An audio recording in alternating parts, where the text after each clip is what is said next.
Emilie Kiser's voice trembles as she steps into the room, carrying a weight that no parent should ever bear. She pauses, takes a deep breath, and begins to speak from the deepest corners of her heart. The loss of her 3-year-old son, Trigg, has shadowed every day of her life since that tragic moment. I should have done more to protect him, she confesses, her words breaking through the silence like fragile glass. Each syllable carries the echo of grief and the heavy burden of regret. The crowd listens in a hushed awe, aware that they are witnessing a mother confronting the unimaginable. Trigg's laughter, once bright and uncontainable, lingers in Emilie's memory like a flickering light in the darkness. She recalls mornings filled with tiny giggles, afternoons of playful chaos, and nights spent whispering bedtime stories that now feel painfully incomplete. Her eyes glisten with unshed tears as she recounts the day the unthinkable happened. The world seemed to stop, she says, as she realized that her little boy was gone, leaving an emptiness that no words can fill. Emilie speaks candidly about her feelings of helplessness and self-blame.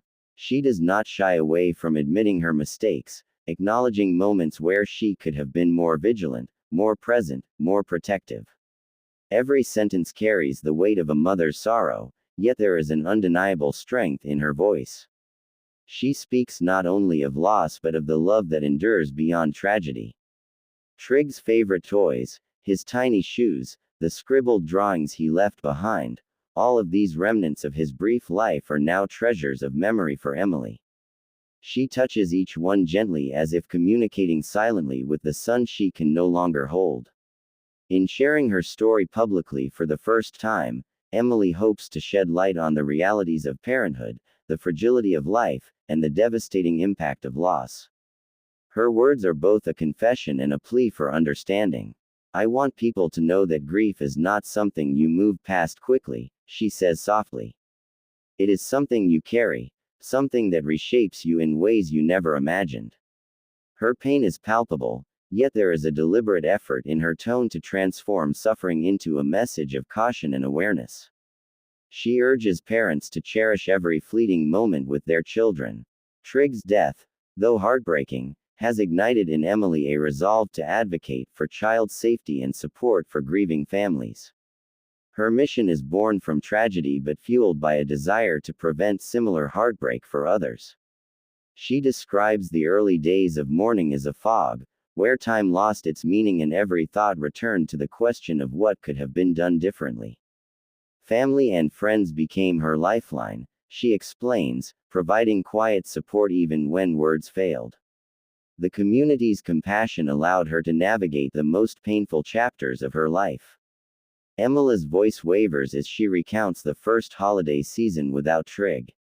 The empty chair at the table and the silence in the nursery were reminders that life had shifted irrevocably. She shares anecdotes of small victories in coping, such as revisiting places that once brought joy, and slowly finding ways to celebrate Trigg's memory instead of being consumed by sorrow. Each story she shares is imbued with deep emotional honesty, a rawness that resonates with anyone who has known loss. Her authenticity is a balm for those who have felt isolated in their grief. I talk to him every day, she admits, even though I know he's not here. He is a part of me, and that bond is unbreakable.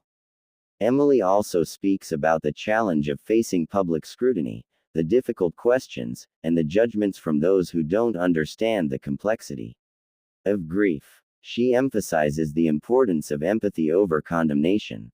She recounts how simple gestures, a neighbor bringing flowers, a friend sending a heartfelt note, helped her navigate the unbearable weight of loss. These small acts of kindness reminded her that human connection persists even in the darkest times.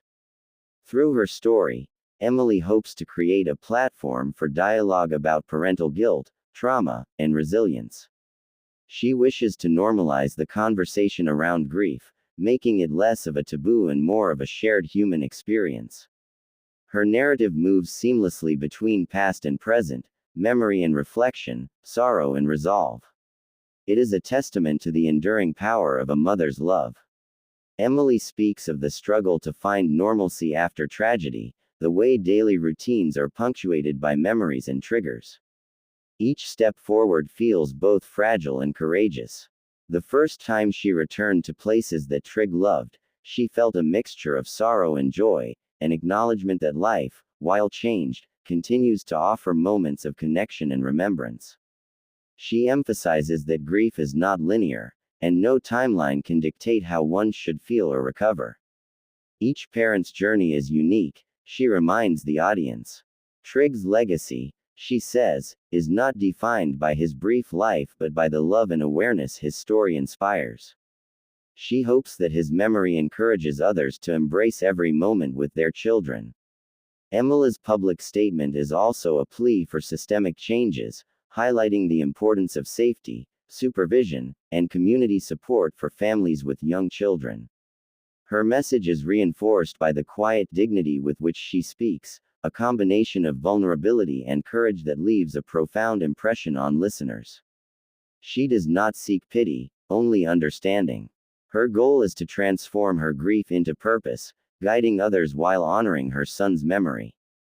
In detailing the circumstances around Trigg's passing, Emilie is careful yet honest, offering insights that could serve as lessons for other parents.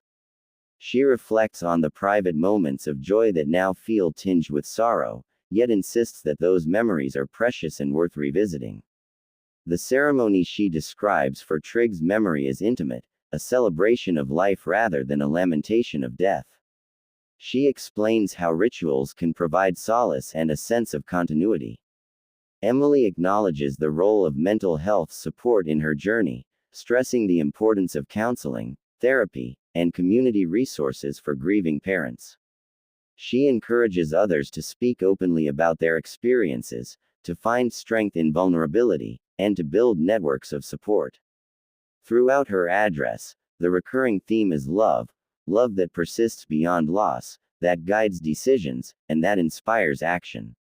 She recalls Trigg's milestones with fondness, each memory a bittersweet reminder of what was and what might have been. Emilie's narrative is interwoven with reflections on resilience, the human capacity to endure, and the ways in which grief can shape identity and purpose.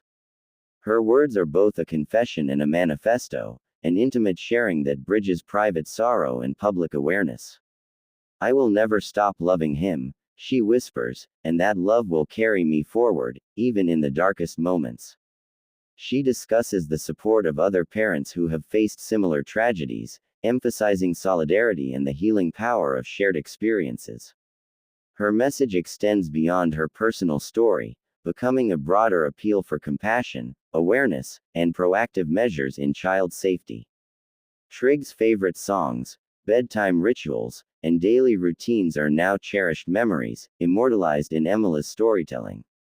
She highlights the importance of not allowing grief to isolate, of reaching out for help, and of maintaining connections with those who care.